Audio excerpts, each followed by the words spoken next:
Rock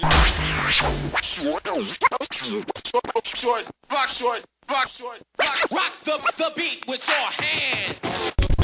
Yo, what I'm gonna do here is a little bit of. I'm just gonna use one turntable. I'm just gonna kind of construct like a turntable composition, I guess.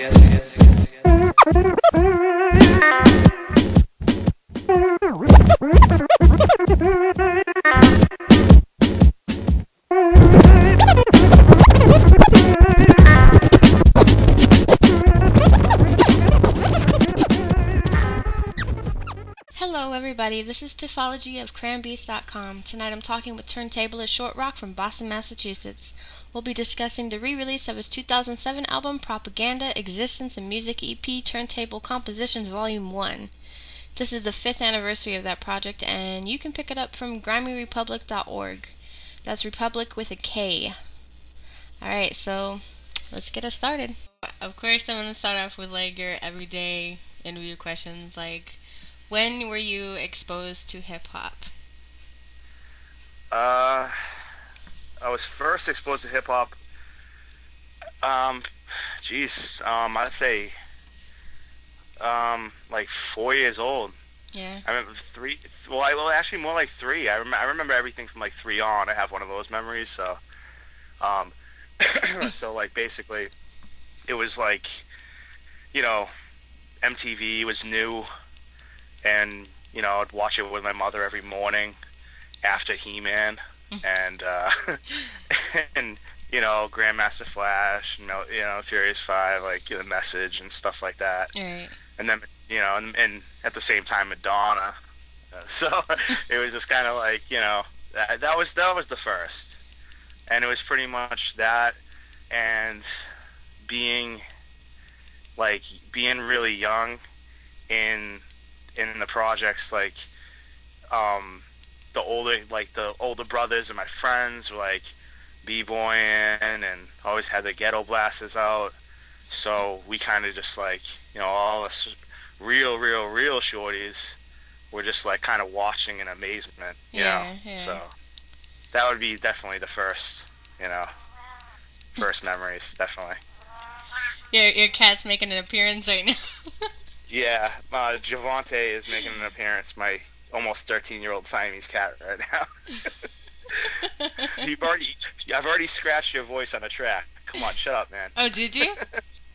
Yeah, I actually recorded him one time, and I scratched him on a track. It never came out because I threw the project away that I was working on it with, but right. Yeah. It was dope, though, because it was funny, because when I'd scratch, like, my cat, like, he would hear himself, and he knows what I was doing, and he would just, like, freak out. He'd bug out. Like, that's me. What are you doing?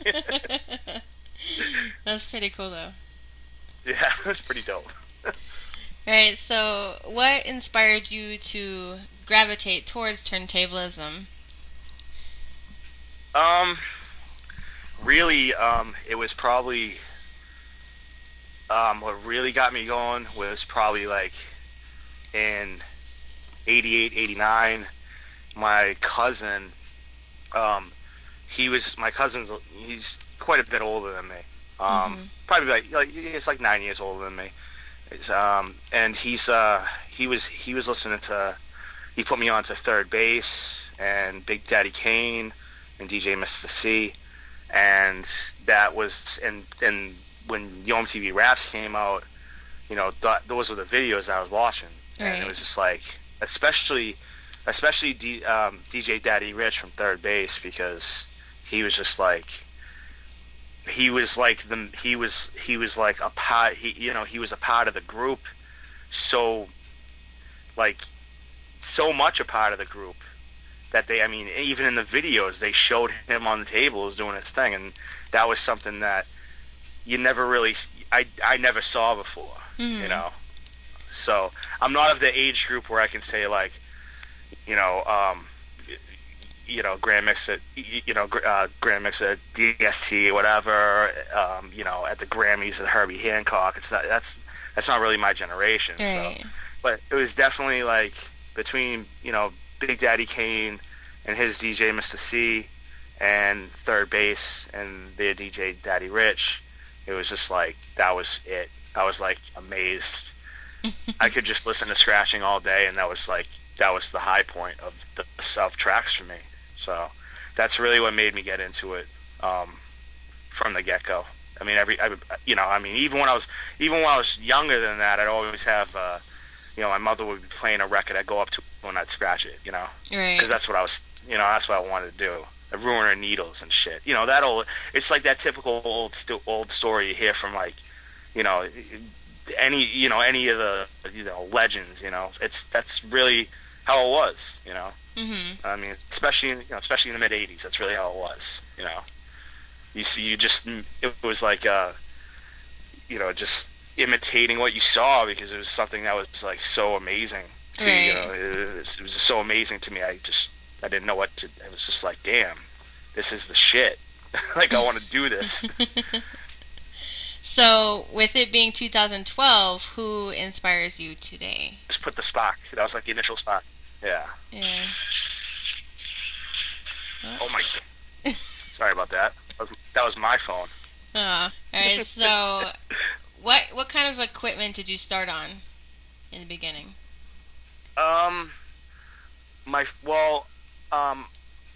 Like in the mid '90s. I mean, I was a professional. Well, I was turning professional. But I was a sponsored skateboarder from like the age of 9, Mhm. and I always bought records. I had my older cousin. He gave me some records and stuff like that, and I always had records. And in the mid '90s, I used to skate with this kid who was drum. He was like a drum and bass DJ. So I used to leave my records at his crib, and I go over there and like cut on his setup. And his setup was just whack as fuck, and like it was just fucking. It was whack. It was so bad. And I didn't have he had like two Technique 1200s, but his mixer was just shit. It was like a Raven mixer, like 20 friggin' knobs for EQs. So I go over there and like I couldn't do anything, because it was just like, this fader isn't like working properly.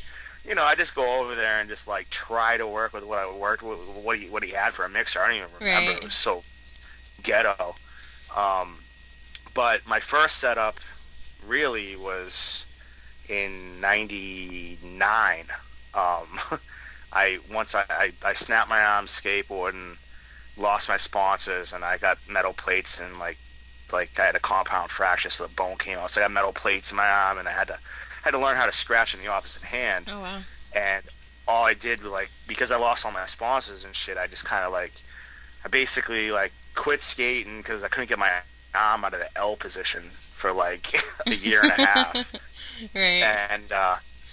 And I used to I ended up buying like one of those stupid Newmark my first DJ scratch kit or whatever. It was like a Newmark setup and shit. And basically from there it was just probably within 6 months of having it, it was I need some techs, I need some techniques, and got some techniques from there. Actually I kept my first mixer, which was a Gemini Scratch Master. Had a 12-second sampler in it. It was just it was such shit. It was but it was what cats used in '88 or '89, I think. Right. I think that's what.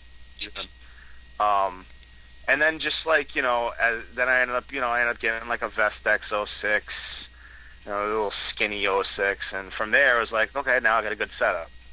And then it just took off from there, because it was I had to learn how to scratch on the opposite hand again, and because I had my arm still, I couldn't straighten out my arm all the way. I just started learning how to scratch on with my turntables up higher. Oh wow. So and being a short, I'm not wicked short, but I'm 5'8", but I was shorter then, and it was just kind of I put them up pretty close to my chest. Yeah. And because that's where my hand would be, so that's what sparked it all off. As far as me having an official setup, and me and my boys were already, like, you know, recording shit prior to me having turntables, just, like, making beats on, like, a Boss, like, drum machine sampler and shit. So we were already doing it before that. It was just, then I had that set up, and it was like, okay, it's on, you know. Because now I went to my boy's crib, grabbed all the friggin' records I had over there, like all of these Fondlem records from like '96 and shit, and, you know, all my Co-Flow records and shit. So, and, you know, it was on from there, definitely. Right. So do you miss skating, or do you feel that your injury was a blessing in disguise because you're where you are now and you're so heavily involved in being a turntablist and whatnot?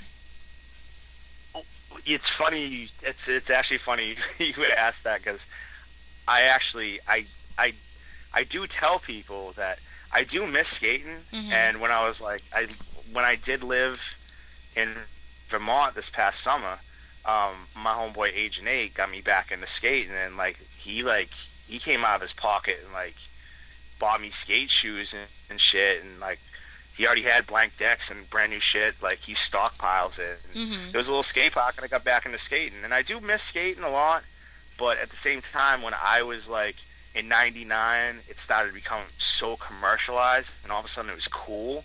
Right. And like when I came from the era of like getting thrown in jail for skating, and like MBTA police, like the Boston subway police, like beating the shit out of you and throwing you in a paddy wagon and dropping you off in a friggin' project somewhere Mm-hmm. outside of Boston. So it's like I missed it for the purity from back then, but I really honestly am like, it was a blessing in disguise, period, because it's not like the fame thing, Mm-hmm. or being recognized or like appreciated from music and whatnot, that I'm like, oh, it was a blessing in disguise because of that. It's more of a blessing in disguise because this is where I always had my creativity. I come from a family of musicians. Right. So for me, it was a blessing in disguise, and it was like it was probably the best. It was the best fucking thing that ever happened to me, to be honest. Yeah. But, you know, I mean, even though I went through, you know, seeing my bones hanging out of my friggin' arm, like snapping it back into place. Oh, I mean, it was crazy. But, Yeah. but it was totally a blessing in disguise. Definitely, it definitely was, because Yeah. I wouldn't have met I wouldn't have the friends and the family like that I have now if that shit didn't happen. Exactly. You know? Yeah. It was a blessing in disguise. So, For sure. I know you prefer vinyl over anything else. Based on estimation, how many records do you think you own? Oh, shit. Damn. I'd say probably now I have so much in storage. I'd say probably a good, like, between 15 to 20,000. Oh, really? Yeah. I got, like, so many different storage places, and, like, the bills just keep piling up on them. Because I'm just, like, I was a scavenger. I was, like, 15, 16, it was all about skating. I was like, oh, my God. Okay, I'm sorry about that. Again, text messages. It's probably Grimy L. Stop it, yeah. He knows what he's doing. Yeah, you know, I told him, I was like, don't hit up my phone.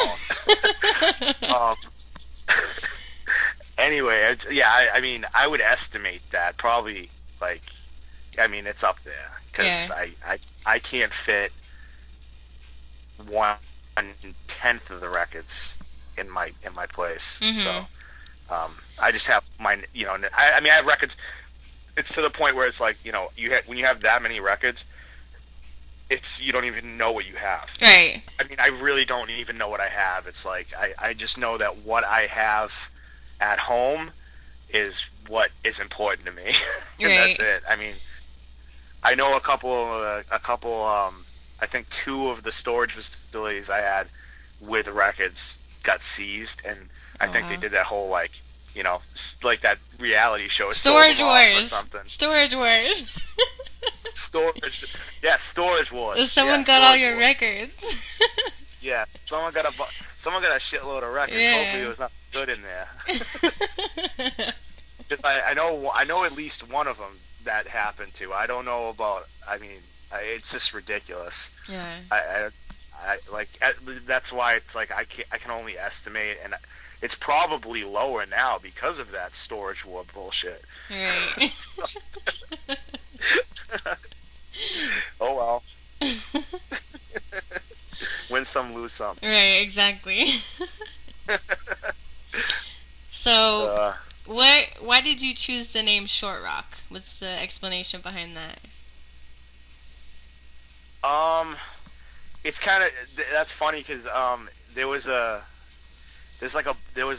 Boston Channel 7 News, like Boston meteorologist, and his name was Joe Shortsleeve, and we used to always, my buddy started making fun of me, saying being like, oh, you got short sleeve and metal in your arm, short sleeve and metal in your arm, because metal plates you can actually feel the friggin' screws and shit, and so I was like going with short sleeve, and then I was just like, and then I'm just like so old school. I was like when it finally was like, I started doing like shows with my old crew and shit, like I was like, no, it's Shortrock, and they were like, okay.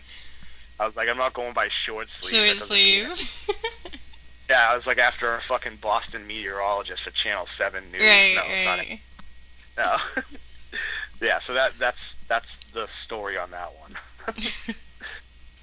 So, other than your gold rope chain, which I've been led to believe that it's real, all real, and you rock it all the time, what else sets you apart from other turntablists and whatnot out there? I'd say the main thing, and it's no disrespect to anybody else, but I was kind of like,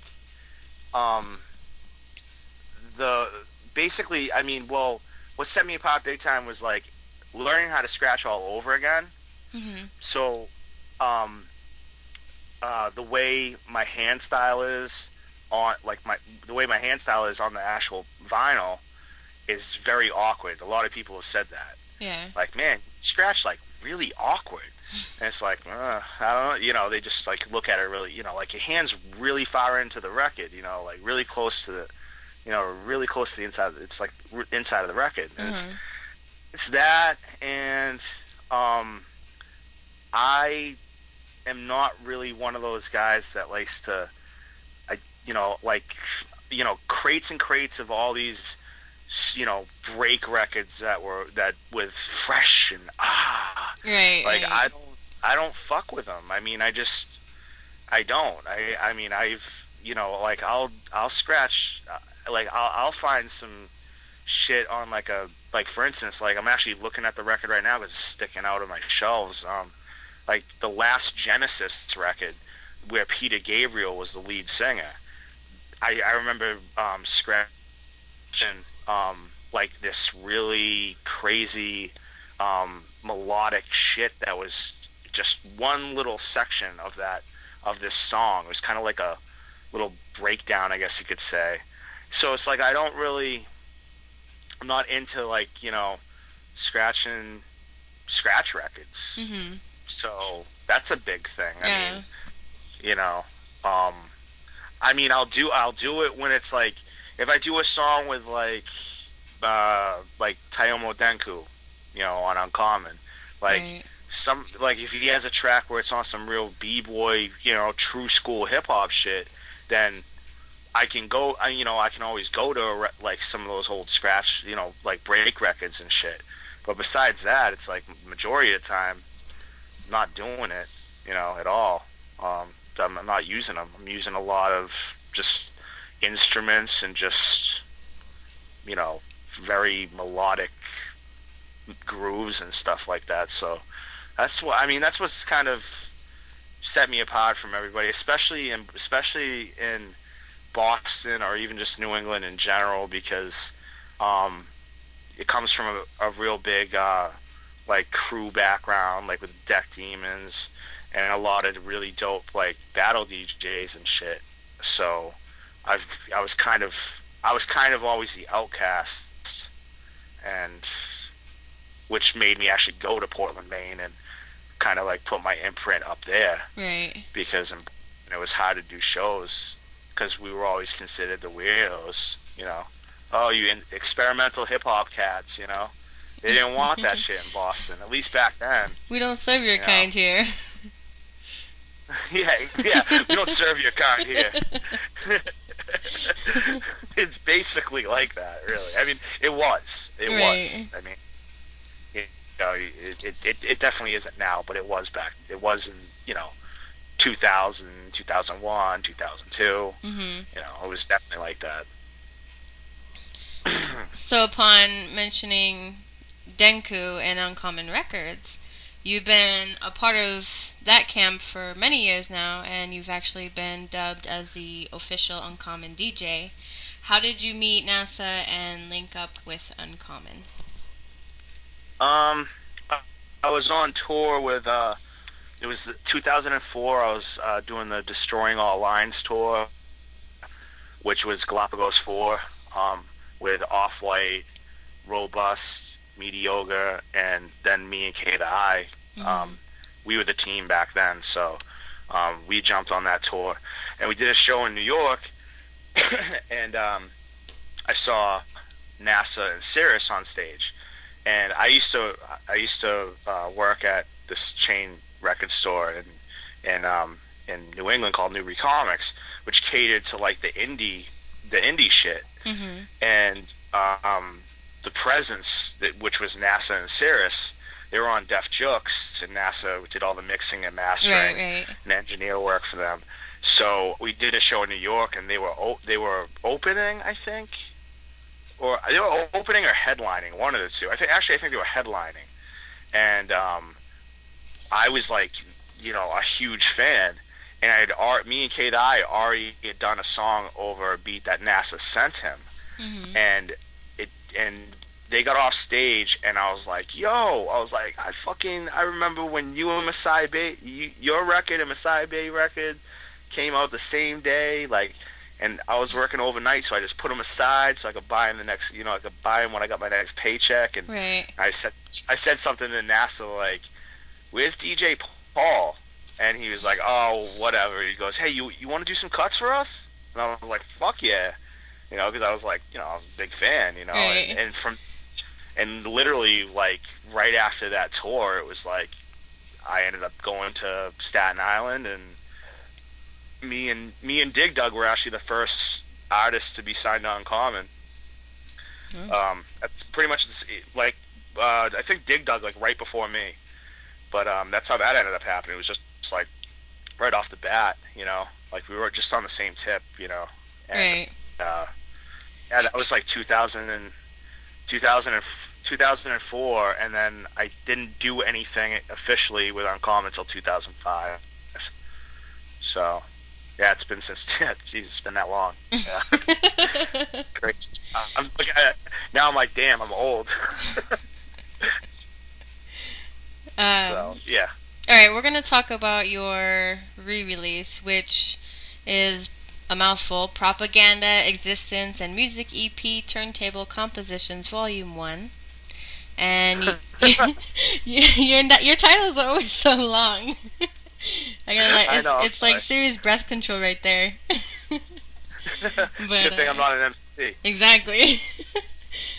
So you're going to be celebrating its 5th anniversary, and it'll be re-releasing digitally on Tuesday, right? Yeah.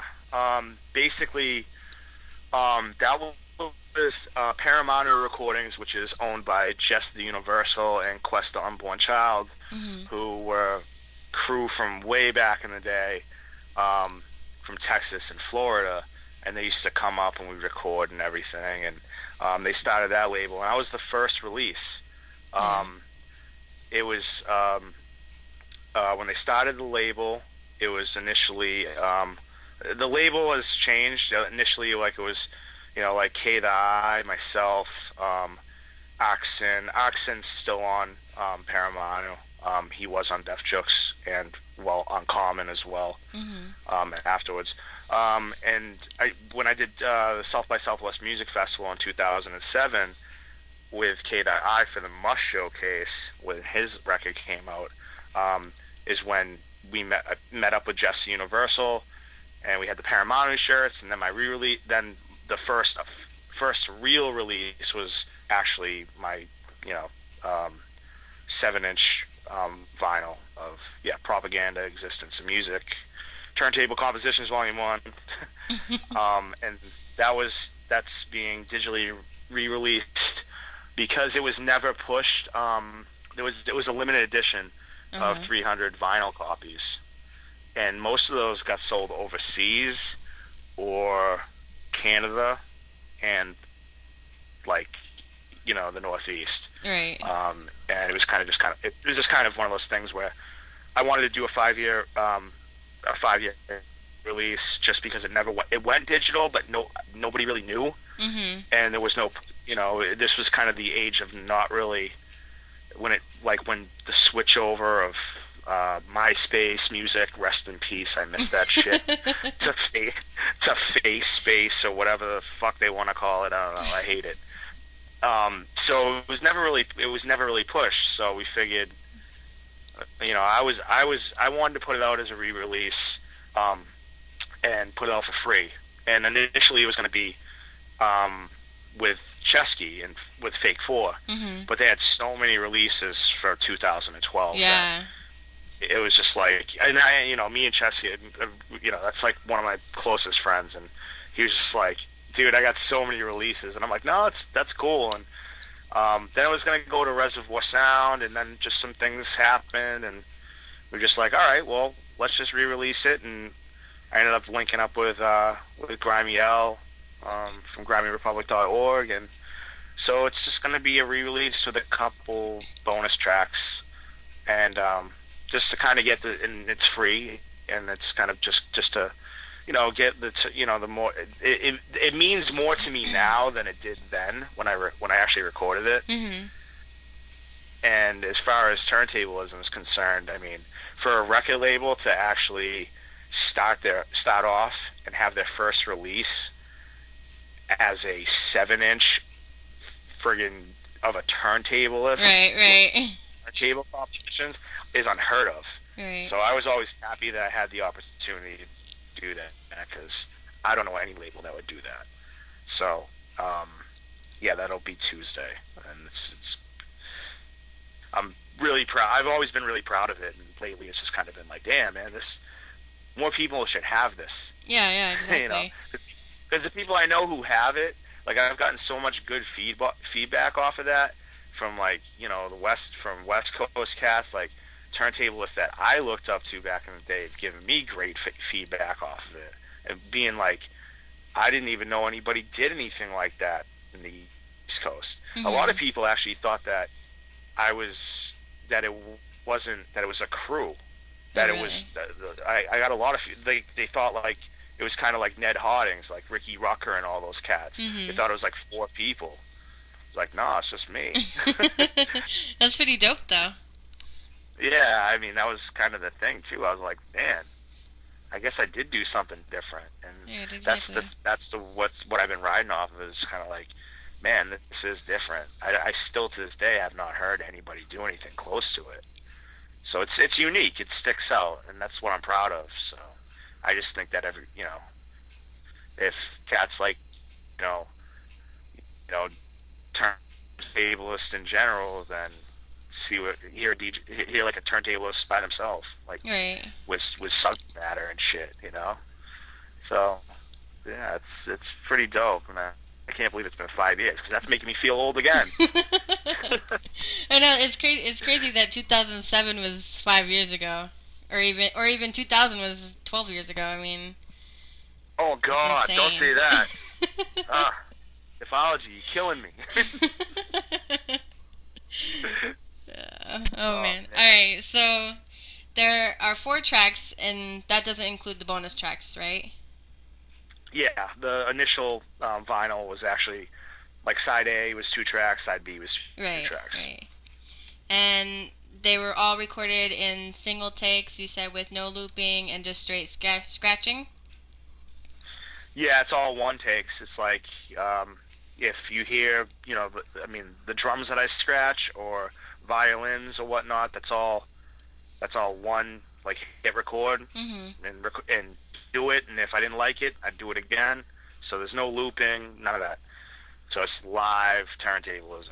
Period. Right. How long did it take you to record it all and put it all together?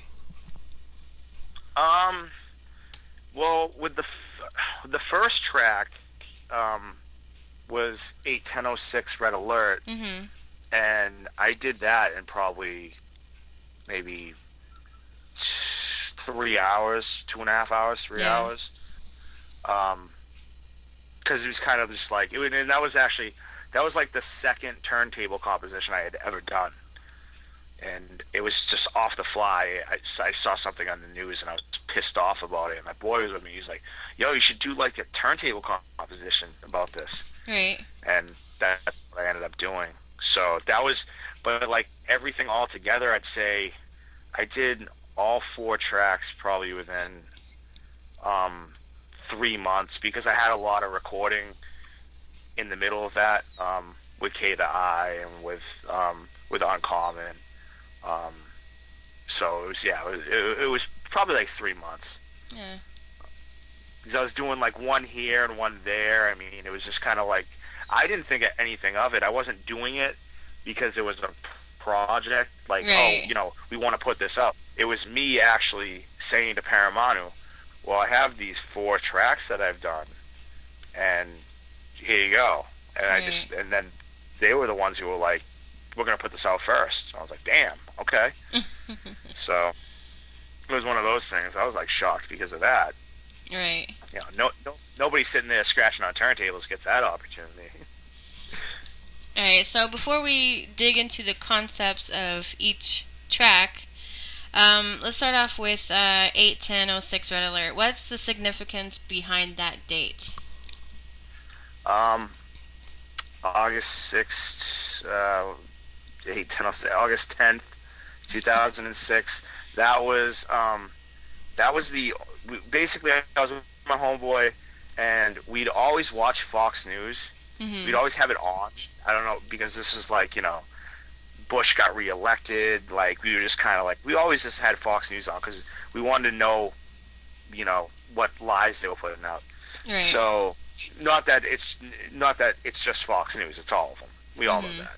But it was basically, they had, we were watching the news. I was recording, and then I like paused. I was smoking a cigarette, and I don't know, my boy cracked the 40 or whatever, and we're just sitting there, and all of a sudden it was like, they announced that the United States was on red alert, because planes were trying to hijack terrorists, quote unquote, were trying to hijack planes from London and fly them into Boston.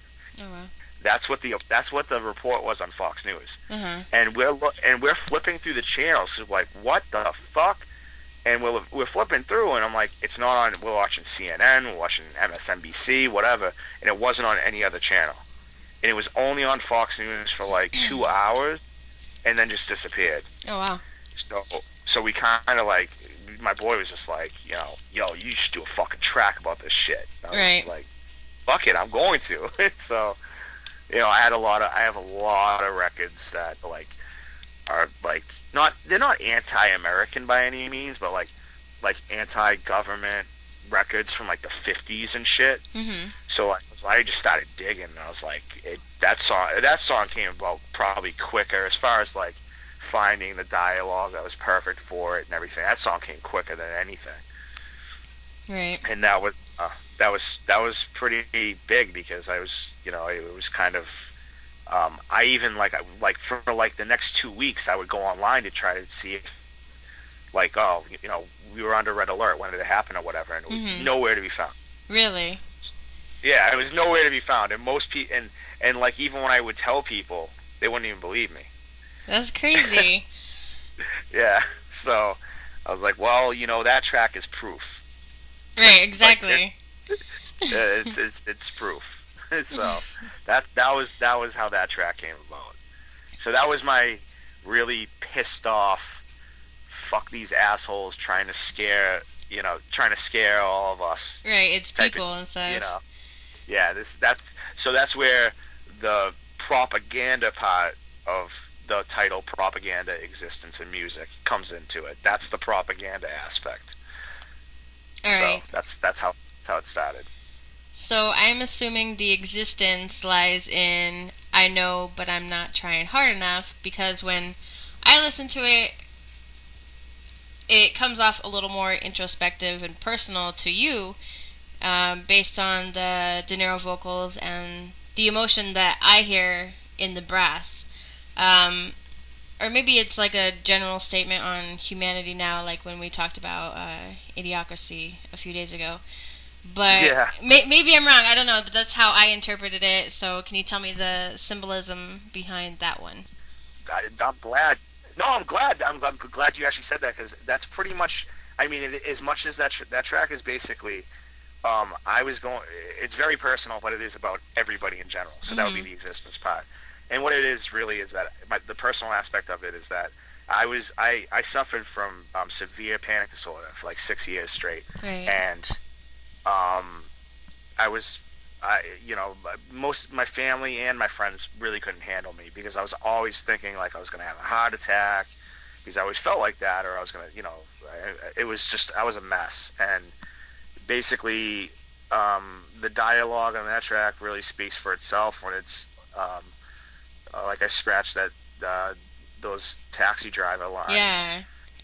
About, there'll be no more pills, there'll be no more fast food, no right, more gotta get in shape and body. Everything like that. Yeah. Yeah. And it was just basically me. It was basically I was trying to get a grasp on, like, getting rid of the panic disorder, not having to rely on a bottle of Xanax, and booze.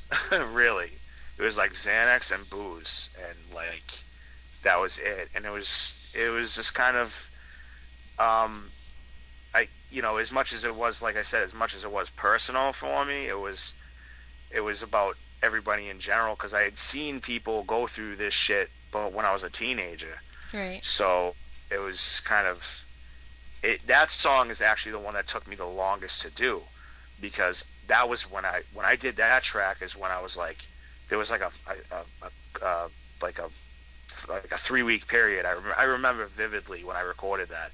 It was like a 3-week period of me being like completely like oblivious to everything, and just kind of like being like, I'm going to fucking die. Right. Like I can't live with having panic disorder. I can't even wake up and function like a normal human being without taking my friggin' totem pole Xanax 2 milligrams. So that's basically, it really is personal, but at the same time, it does have,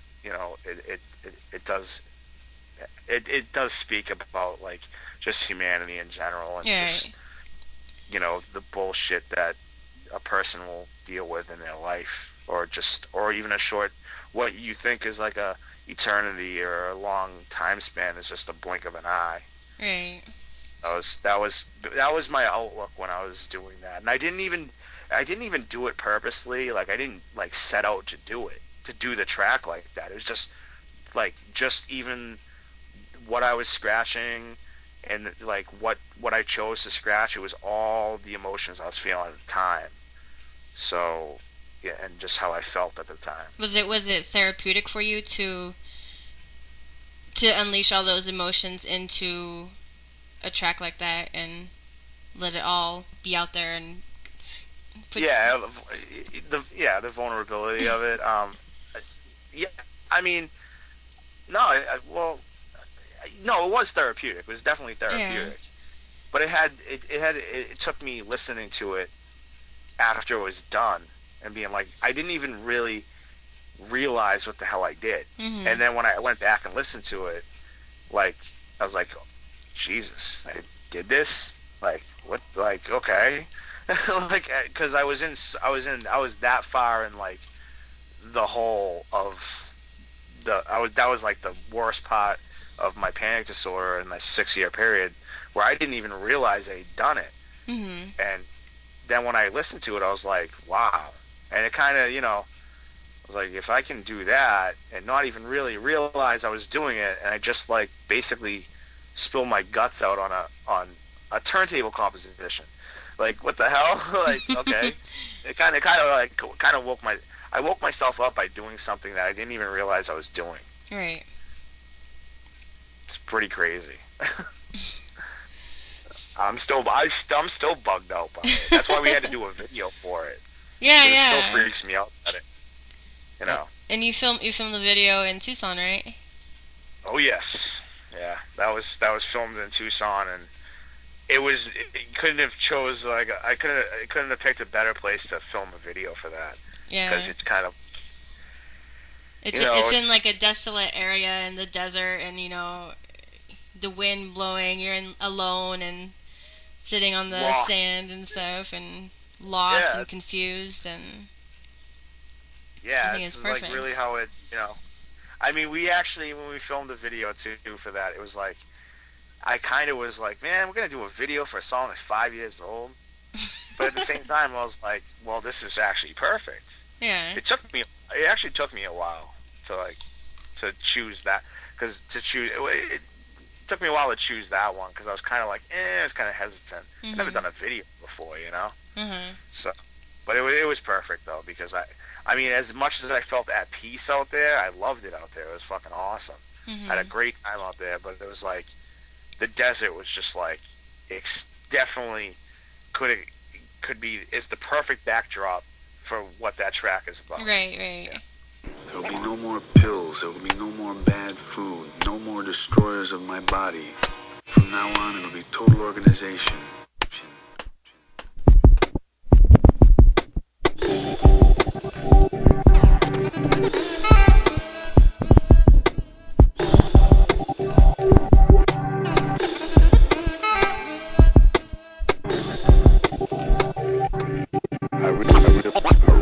I really am quite close. Just a breakaway from straightening things out and being okay. Infinite mind creates and governs all, from the mental molecule to infinity. Alright, so let's move on to the other two. I feel that 40 Bottle Over Your Head and No, I Will Not DJ Your Party, I'm Not a DJ kind of go hand in hand. The first one kicks off with saying something about music needing to come from the heart, while also dissing and mocking those that try too hard to claim something they're not or haven't earned.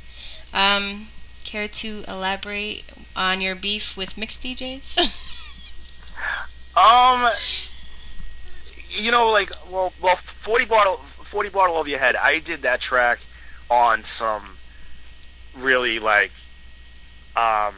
really it was like a bunch of 40 bottles, and I wanted to hit somebody over the head with them because I was just like, I was kind of pissed off at going to shows and just seeing these fucking same not the same cats, but just dudes just going up there and, like I said, using break records, right. Not really doing anything unique, original, whatnot. And that was kind of like my fuck you. I mean, even that's the only time you'll ever hear my voice on a track is actually in that. Yeah, yeah. So 40 bottle over your head is, this would be like the music aspect of propaganda existence in music. Mm-hmm. And then no, I will not DJ your party. I'm not a DJ. That's funny because that's actually.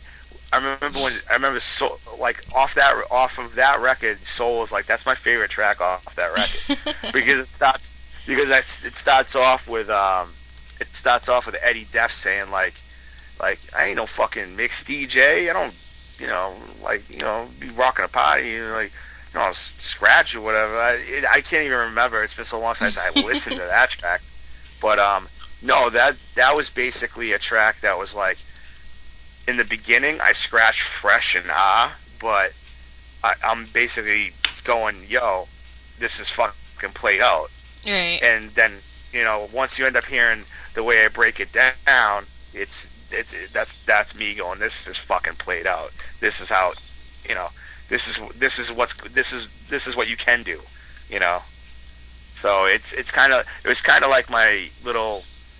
I mean, not like I got a lot of friends that are DJs, like DJs, and I mean I dropped the DJ from my name a very long time ago because I was like, I'm really not a DJ. I don't fucking play records, you know. Right. I'm not playing records for cats, so you know they can rub up on some girl at a club, you know, like that's not my thing, you know. So that I have homies that do it, and you know, much respect, and you know it's cool and shit, but I can't even be in a club without like friggin' wanting to like shoot myself. Right. I just can't deal with it. It's just too much. It bugs me out like crazy. So those two tracks would be like, that's the music aspect of it. Was basically like, you know, you got the kind of, you know, fuck you, you know, psychedelic b-boy type shit going on, and then just some straight up like literally fuck you. Like I am not. No, I will not DJ a party because I am not a fucking DJ. Like, it's really, because I used to get that all the time. Oh, you should DJ my party. I'd be like, oh, really? Okay, so you guys gonna really want to listen to like friggin' me playing Schoolie D and you know, Cool G rap all night? Right. You know, it was just honesty, brutal honesty. Let's just put it that way. Very brutal honesty. It's good. I'm sure there are a lot of people that can relate to that too, though. And that's actually what I got from it too. And I think that's why Soul, like I've known Soul for years, but I think that's why he really liked that track, because I was really coming off on some, you know, like fuck you DJs, right. You know, like fuck you mix DJs. You ain't doing anything special, you know. So. Yeah, you know, I got a lot of good feedback off that, just from like even just DJs from Boston. Mm-hmm. You know, cats I've known for years. You know, so it was pretty cool. I mean, I thought that track was gonna fucking put me in the fucking black book, because it was like blatant, and it was just too blatant. Right. And it's funny because when I did that, I wanted to make it personal to specific people, but then I was like, nah.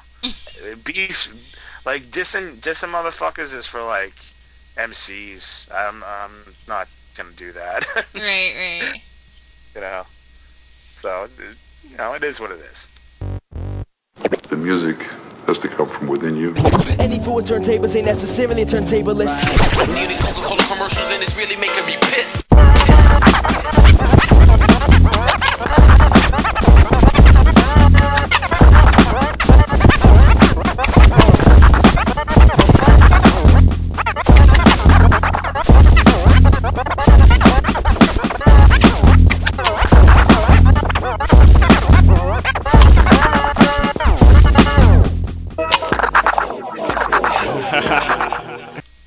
Alright, can we talk about future projects? I know, I think in one of our conversations before you talked about a couple upcoming projects that you're working on, but so a while back, upon my internet searching skills, you had an album with K the I called, another long album title, 3 to 3 million robots to command, symbiosis inside Never Never Land. And it said it was released on Shadow Archives. And there was also, I believe, an EP called Awesome Show, Great Job, correct? Yeah, that was the exclusive. That was what we did for South by Southwest. Okay. It was a South by Southwest only CD. I don't even have a copy of it. And we actually took all the graphics from like Tim and Eric, Awesome Show, Great Job. That's what I figured, because I saw those on YouTube. I saw the picture with some of the songs. Oh man, see, that's the thing about Kiki, man. Oh, this stuff pops up. He puts that stuff up there, and I never even know about it. I mean, those like the 3 to 3 million robots to command record was just like we did it with the Belgian label, Shadow Animals, and it was kind of like the real die-hard fans because, you know, everybody knew, like, you know, it became me, like K-Die and Shortrock, you know. Mm-hmm. So that, like, the die-hard fans, like, bought that, and it was, and, you know, I mean, I remember one of my homeboy, Mr. Salty, he was like, he ordered it, and it took him like 3 weeks to get it. So, I mean, and you know, what's really fucked up is that I actually am looking at his copy because I don't have my own copy. Oh, really?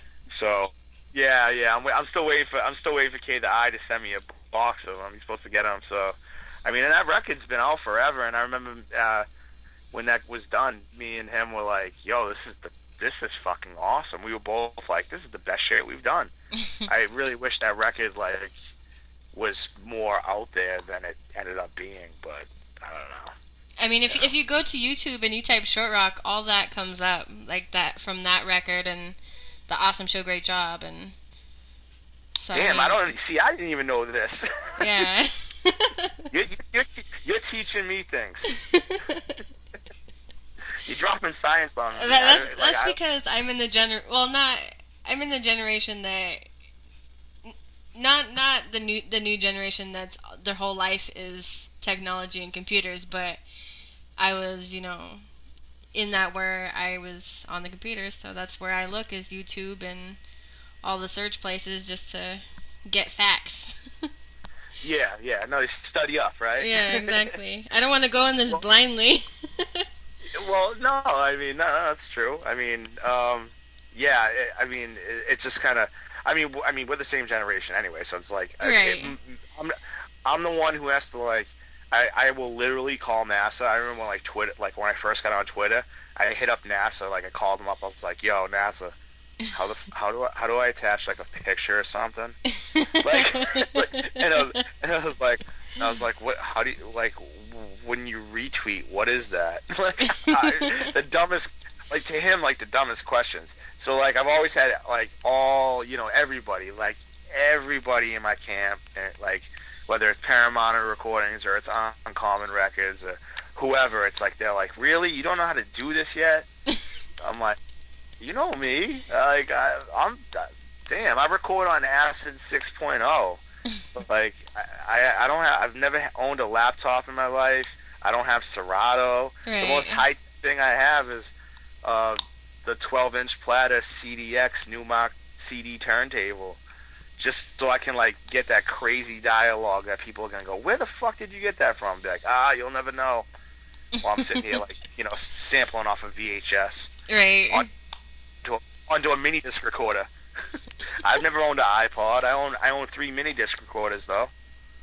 So you're lucky you have a phone right now and not like one of those brick cell phones like from back in the days. That's what you're rocking right now. Well, we were talking about the Nokias the other Nokias. day. You know, I actually still have some of my old Nokias.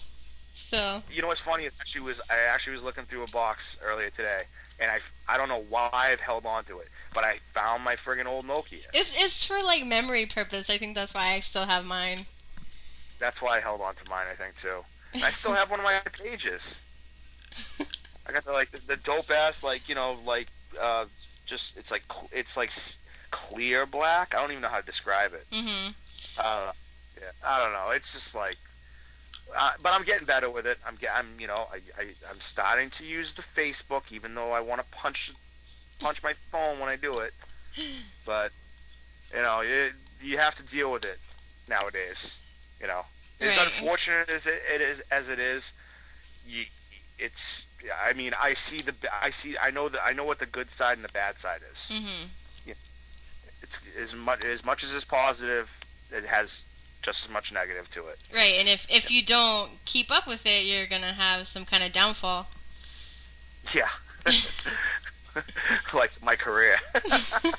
No, I only say that because like with Blockbuster, that was like a really big video store, and then because they decided not to, they decided not to do like, you know, the Netflix thing or something like that, and then look where they're at. Oh, losing stores and going out of business. So. Hence why they had an episode of South Park like that. Yeah. Yeah. Exactly.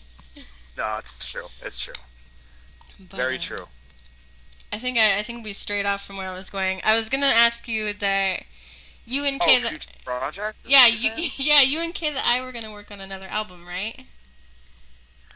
I haven't talked to him in a minute. Oh, okay. So I don't know what. I mean, you know, me and him will probably get back up again sometime.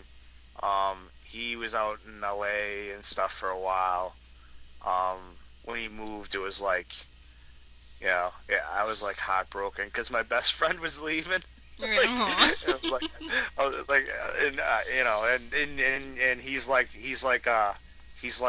a son to my, you know, my mother looks at him like a son. So, Yeah. you know, so I don't know. We haven't really talked about anything, but you know, he went a different way musically, and I guess I kind of did as well. So, you know. Right.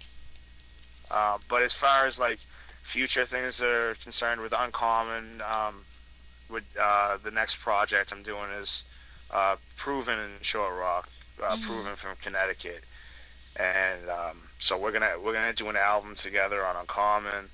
There'll be some really dope guest appearances on that one because we both know a lot of the same people. Right. And NASA's gonna be, you know, he's full throttle. He's like he's on his fucking A game with production, and so that's gonna be dope. And besides that, another Abstract Distortion record with Quest on One Child and Voider and Mephisto on some. This one is probably not going to be on. This is not going to be a concept record like the last one, where it was like zombie apocalypse.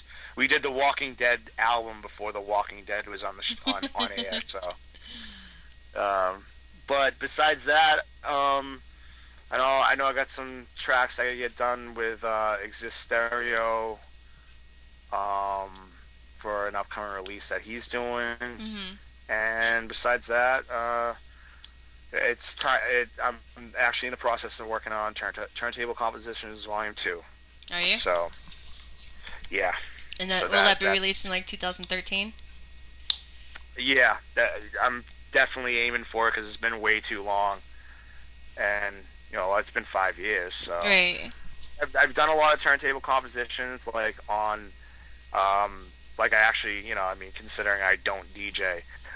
The last mix CD I did for Uncommon had one of my turntable compositions on it that I blended with a song, you know, blended into another track. So I'm gonna end up doing Turntable Compositions Volume 2. And considering that I am not the person I was when I did Volume 1, this will be a lot different. So a lot different. That's good. And I don't know. It's just a lot of things. There's a lot of things going on. So there's like a very top secret thing that I really people would probably get really pissed off at me if I was to spill the guts about a very, very, very big project that is coming out in 2013 with some legends that I'm doing. Good to know. With, so.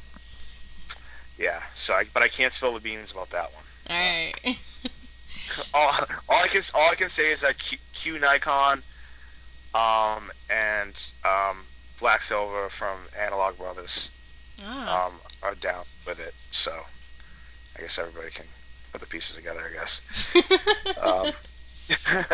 See, now I'm gonna get yelled at. Exactly. But yeah, no, I mean it's probably not like what people think. So. But yeah, besides that, just straight up, doing some more tracks for NASA's upcoming. There's another. He raps under Adam Warlock now. Yep. Adam.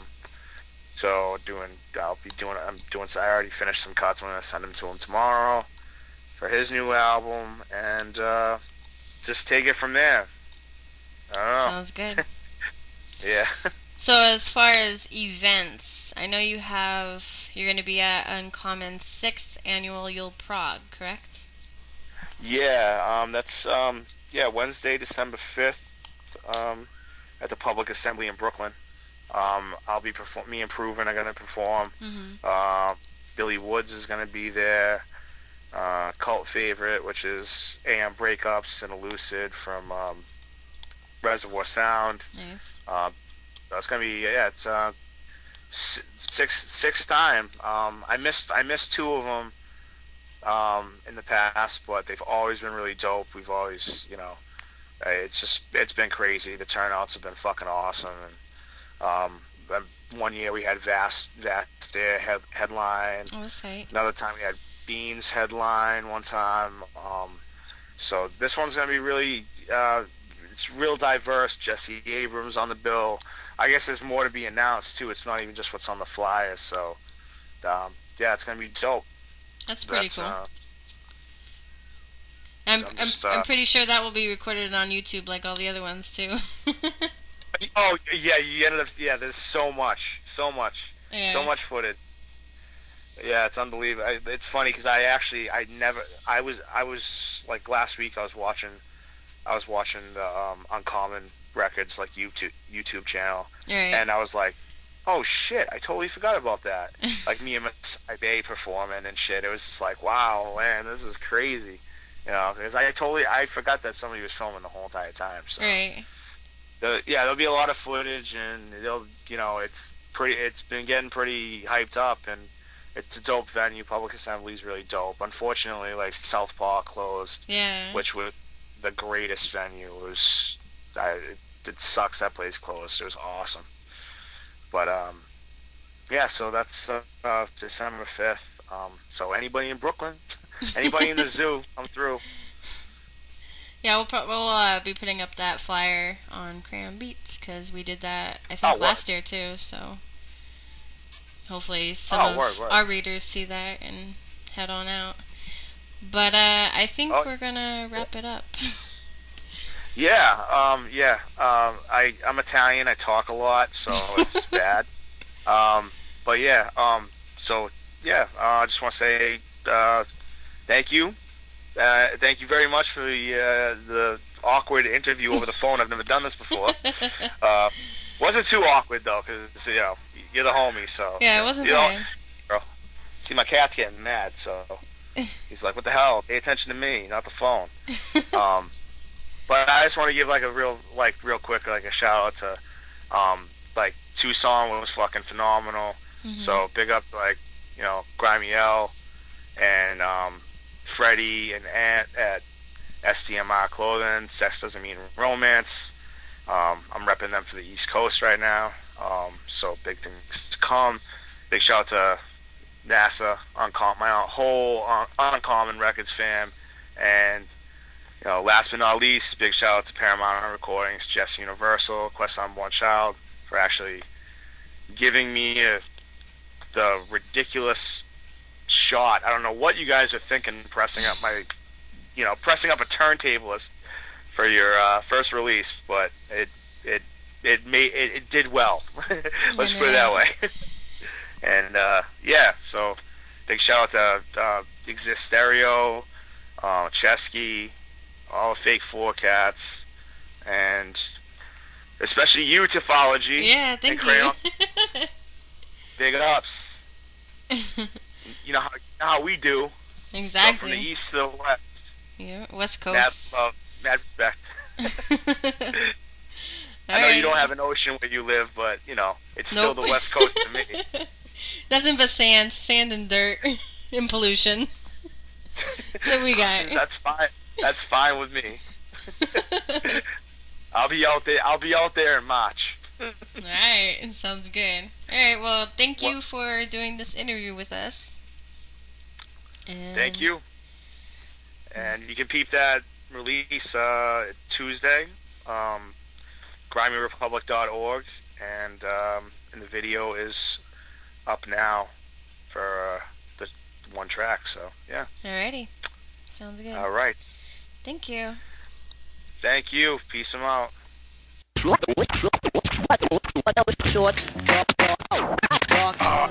am a turntable. We're like musicians. Yeah, we're like hip hop musicians. I ain't a fucking DJ. I don't mix from 9 to 10. Fuck that. You know, that's not me. You know, I'll do something at a party and I'll get someone annoyed because I start scratching. Scratching on The mixer and the turntable. Wicked. Fresh.